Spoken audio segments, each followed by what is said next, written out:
Olá pessoal, nos últimos programas nós falamos muito sobre a influência do clima no desempenho dos atletas. Mas o sol, a chuva ou o frio podem afetar outra coisa que atrapalha muito os jogadores, o gramado. Será que a grama dos estádios brasileiros vão aguentar bem até o final da Copa do Mundo?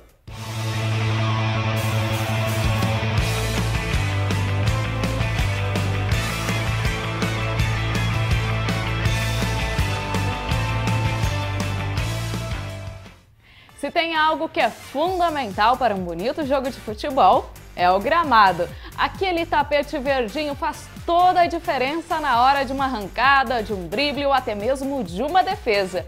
E um dos principais fatores para manter a grama dos estádios em boas condições é o clima. E é aí que mora o perigo. Algumas das sedes do Mundial aqui no Brasil não têm o clima mais ideal para o gramado nesta época do ano. Umas porque chove demais, outras pelo calor e outras pelo frio intenso. A Arena da Baixada, em Curitiba, é uma das que recebe um cuidado a mais com o gramado. O mês de junho tem temperaturas em média entre 10 e 20 graus na capital paranaense. E o acumulado de chuva neste mês foi o dobro do normal. Além de receber muita água num clima frio, o gramado recebe pouca luz por causa da arquitetura do estádio. Por isso, os organizadores usam uma máquina que projeta luz artificial na grama. Ela demora cerca de 24 horas em cada pedaço do campo e para percorrer todo o gramado leva em torno de 3 dias. Mas nem tudo são flores. E quem explica melhor isso pra gente é a bióloga Carolina Bastos. Só que a grama precisa estar realmente um tapete, ela precisa estar uniforme em todo o campo, para que as condições sejam perfeitas.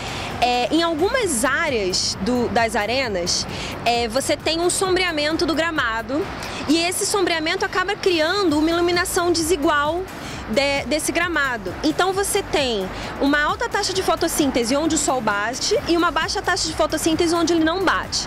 Um outro problema acaba sendo nas cidades em que você tem temperaturas muito baixas ou pouca insolação, que é o caso do sul, né? Então nessas duas cidades era necessário há bastante tempo já que tivesse sido adquirida essa iluminação artificial para aumentar as taxas de fotossíntese do gramado e que ele tivesse em perfeitas condições para uso. Curitiba vai receber só mais um jogo pela Copa do Mundo, entre Argélia e Rússia no dia 26 de junho. Já Recife não tem problemas com o frio, mas é a chuva a grande vilã do gramado da Arena Pernambuco. Por causa do excesso de água, a grama do estádio chegou a receber uma aplicação de hormônio vegetal, que inibe o crescimento temporário da planta. E houve também uma sobreposição de grama. Os organizadores haviam plantado do tipo Bermuda Tifigrandes e replantaram para uma mais usada no inverno. Antes de saber o que um bom gramado muda na vida de um jogador, vamos entender melhor esses tipos de grama. Carol, explica melhor isso pra gente. No caso, os campos profissionais, eles usam principalmente a variedade chamada Bermuda, que é uma variedade de grama que tem um crescimento muito rápido, então ela é muito interessante para esse tipo de uso. Ela tem um crescimento rápido tanto verticalmente quanto horizontalmente, então forma um gramado denso rapidamente. E essa variedade Bermuda, ela é uma variedade que é um cruzamento, tá? Então seria um híbrido entre duas espécies de grama, que é Cynodon dactylum e Cynodon transvalensis.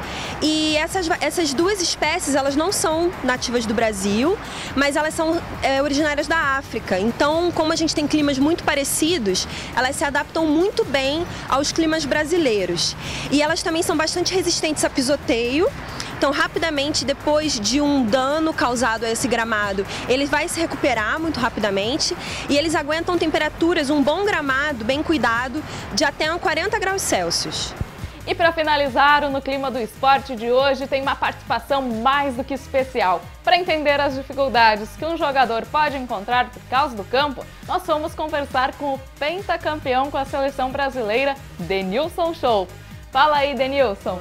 Bom, a dificuldade é muito grande quando você joga num campo molhado e com muita chuva, né? Primeiro, se a gente falar um pouco das características dos jogadores, aquele jogador que é um pouco mais de força, não está acostumado a conduzir a bola, para ele é mais tranquilo. Agora o jogador, um exemplo muito claro para o Neymar, que é um jogador que está acostumado a driblar, está sempre com a bola, conduzir a bola, isso arrebenta com a qualidade do jogador, né? Ele prefere jogar sim com o campo molhado, que a bola fica um pouco mais rápida, a sensibilidade desse toque na bola, você tem que ter um pouco mais de cuidado também, porque o toque num campo seco é diferente de um toque num campo molhado, então essa sensibilidade o jogador percebe, principalmente os que têm um pouco mais de qualidade, percebe rapidamente, mas sem dúvida nenhuma para o jogador de habilidade, um campo molhado, chuvoso, foge totalmente da característica do jogador. As seleções, né, que vieram de fora, logicamente, né, eles vão sentir dificuldade sim, porque a grande maioria do futebol europeu, dos campos do futebol europeu, uma grama baixa e relativamente molhada, justamente para a bola ficar rápida, e aí essa cultura do futebol europeu de toques muito rápidos, justamente por causa do campo. Bom, agora você já sabe tudo de um gramado e como ele pode mudar a história de um jogo de futebol. Agora é torcer para que a nossa seleção chegue à grande final e que o campo do Maracanã esteja um tapete para assistir muitos gols do Neymar.